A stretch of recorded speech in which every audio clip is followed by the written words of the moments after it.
Hey, what's going on, guys? My name is Zach, but you guys can call me Hazardous. Thank you guys so much for tuning back into my channel, and welcome back to another Call of Duty World War II video here on the channel today. And in today's video, we're going to be talking about the best SMG class setup possible. The best class setup in Call of Duty World War II for submachine guns that you can ever make. This is absolutely insane, guys, so you need to watch this video all the way through to see what I have to say about these exact class setups. This class setup can work with any single submachine gun, and it can even work with rifles. There's just one thing that I would change with the rifles, and if you guys want to see that video, let me know down in the comments, guys. Happy December. Let's jump into this class setup. So I'm going to put the class setup on screen for you guys. I'm going to talk about all the components of them and why I think this is all pretty much the best class setup, because I've been playing with this class setup today on the PPSH, the Type 100, the M1928, the grease gun, the MP40. It works with every single submachine gun. So this is the class setup. First, for the division. Usually in my class setups, I ran airborne on my best class setups, which I'm probably going to change now, because the best division that you want to use is mountain, because there's a bunch of bonuses with mountain that you wouldn't really expect to be able to, that would actually be worth using on submachine guns, but here you go. So with mountain, you get the sniper sharpshooter, which literally doesn't mean anything. Just don't even worry about that.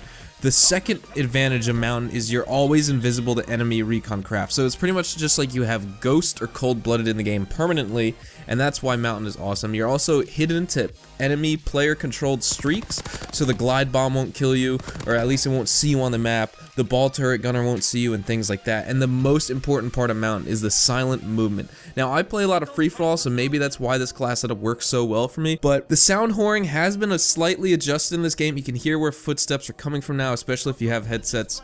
And if you want to improve your game, I would definitely recommend getting Astros, because they are the best headset. The 7.1 surround sound or 5.1 surround sound on them is absolutely amazing. But anyway, with the silent movement, I think it's better than using airborne and the suppressor. Like, the suppressor helps to stay off the minimap, but I realize it's much better to have silent movement and be able to hear where the footsteps are. And then at least when you're shooting, even though you get put on the minimap, the enemy has the UAV, you're always invisible to their enemy recon aircraft. But once you shoot, you're put on the map, because you don't have the suppressor anymore for the submachine guns. But with silent movement, it doesn't matter, because you can hear where the enemies are coming from, so you can always anticipate what's going on, as long as you're in a place where they can't shoot you from medium or long range. If you're always watching where you are on the map and making sure that they can't kill you unless they're up close and you're positive that you can win that gunfight. So mountain is the best division to run. Now, the primary weapon, use any submachine gun, it doesn't matter. And these are the top 3 best attachments, I would have to say. I used to run steady aim on these weapons a lot, because you'd get increased hip fire accuracy, and it seemed like it would do the job of a grip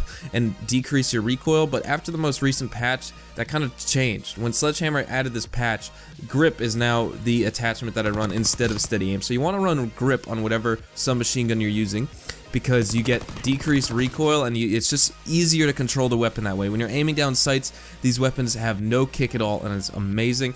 The second attachment you guys want to run is rapid fire. The only weapon that I wouldn't run rapid fire on, or actually the only 2 weapons that I wouldn't run rapid fire on in the submachine gun category, are the M928 or M1928, which is the Thompson, and also the WW2, which is like the Type 100 looking weapon, but it's the one that fires really fast.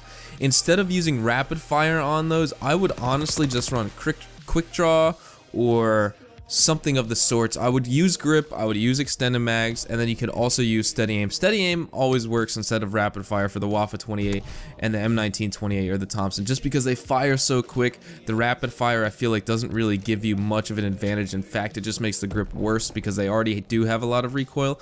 So don't use rapid fire on the Thompson or the WW2, but on any other submachine gun, the MP40, grease gun, PPSH, Type 100, use rapid fire with grip. And then the last attachment, which you want to use across the board on submachine guns, is extended mag, because you have more ammo in the clip, meaning when you're firing fast with the rapid fire, at least you have more ammo to put into the enemies, and you can kill them faster.